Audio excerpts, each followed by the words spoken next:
Hi, everybody. Good morning. We are going to go over our agenda for today. And then if you have questions, as always, feel free to email me. So our bell work for today is going to be a quill assignment. So we did the mug assignment, the mechanics, usage, and grammar. We did that on Monday or Tuesday, depending on if you're in an A day or a B day class. And then we're going to take some of those same skills and continue to practice them on quill for the week. So instead of last semester, you could just pick any area to work in. This semester, you'll get specific assignments that are assigned to you.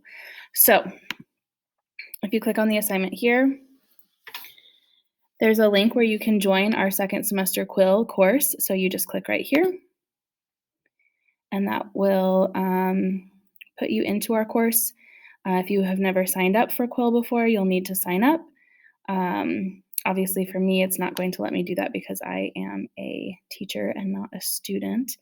But what you will see once you log in will be an activity that is assigned to you, and it's called Commas 1, okay?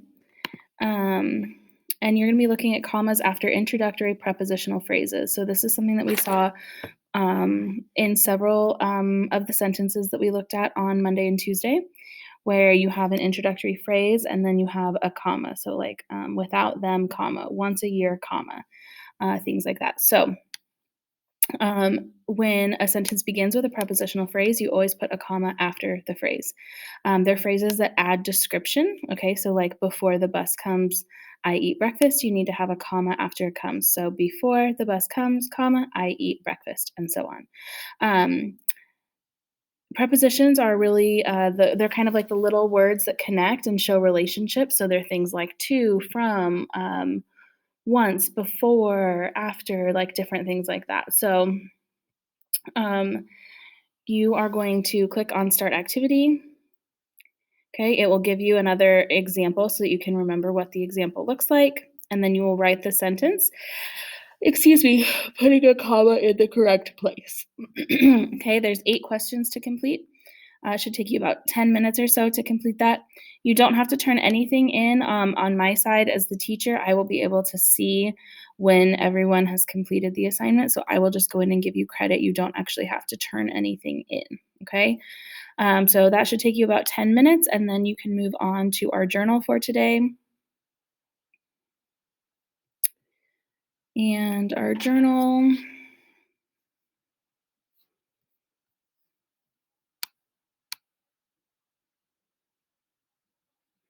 is, do you ever think we will be able to achieve true equality? Explain.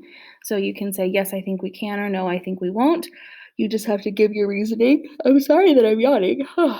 And then if you say no, then you need to think about like what might get in the way of true equality. The story that we're going to read today really deals with the idea of everyone being fully and completely equal in every single way. So take a few minutes to respond to that. Remember that you need to write at least 3 sentences to receive full credits.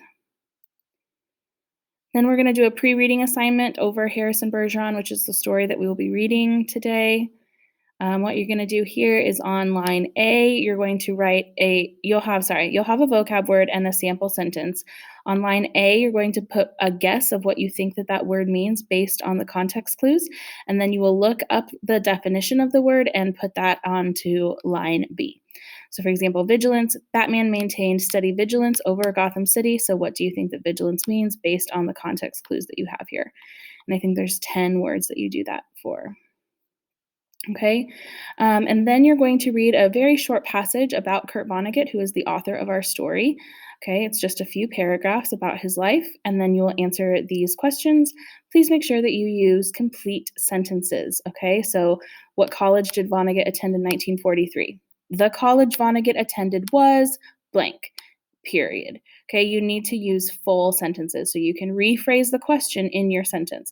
Vonnegut is considered to be blank. Vonnegut enlisted in blank military branch, right? And so on. It's very easy to turn these questions and make them into sentence starters, but you really, you will not get points if you don't use complete sentences on these, okay?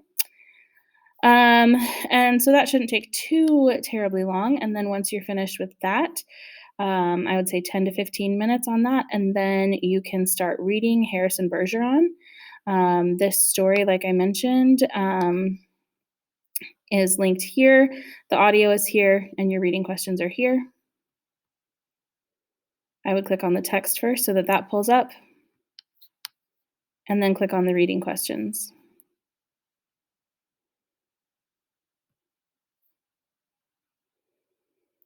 So Harrison Bergeron takes place in 2081, as you can see from the first line in the story. And so again, that doesn't really seem like terribly far off to us. I mean, it might seem, it's like 50 years or 60 years. I can't do math. It's 60 years away. So it's definitely not like right around the corner. But Vonnegut was writing in like the 60s and 70s. So, I mean, he was imagining at least 100 years into the future. So, excuse me. Just keep that in mind that, yeah, it's definitely set a few more years into the future.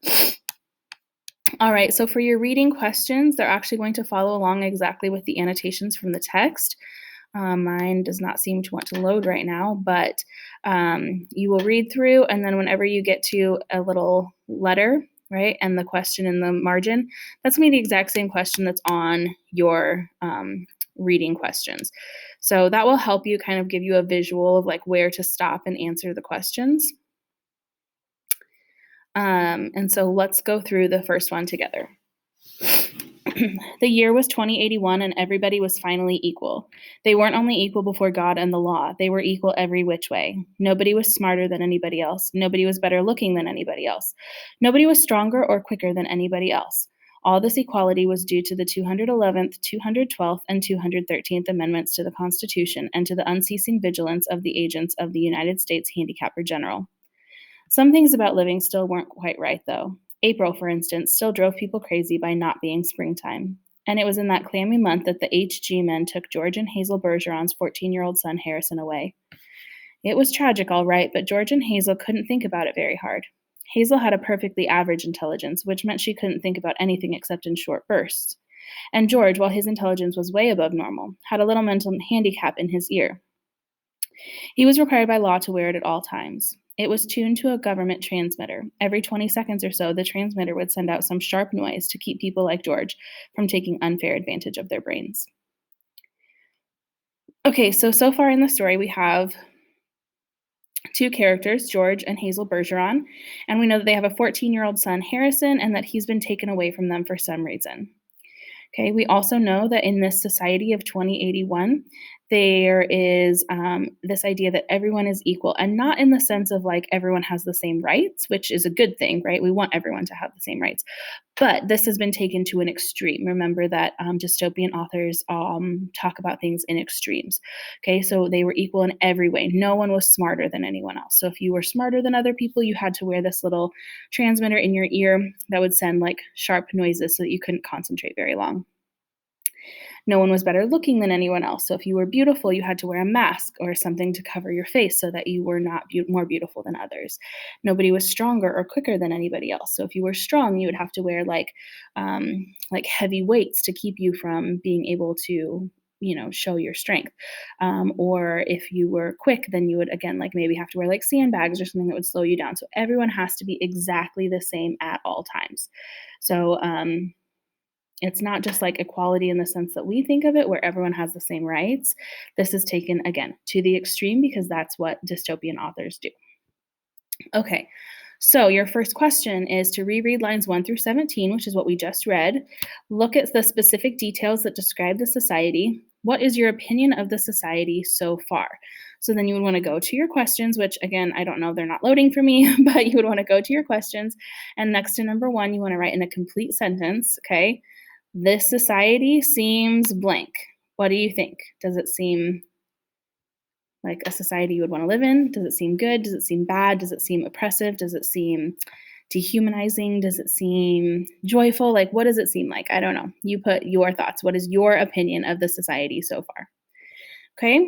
And then you're going to keep reading. So basically, in the story, George and Hazel are sitting and they're watching TV, and then they're going to hear a news report about their son and how he has actually escaped from prison. So Harrison is um, sort of like he's very extraordinary, he's very intelligent, he's very strong, and so they have put handicap after handicap after handicap on him to try to keep him from being better than others, and he is going to rebel against that. So Harrison is actually our protagonist here, even though we don't really hear a ton from him. The story is kind of told through the eyes of his parents, but Harrison is really our protagonist. He's the one that helps us to understand the negative aspects of this society and how this society is unfair. If you have any questions, of course, you can email me or you can be a part of our Zoom link for the day. Um, but let me know if I can help in any way, and otherwise, have a great day.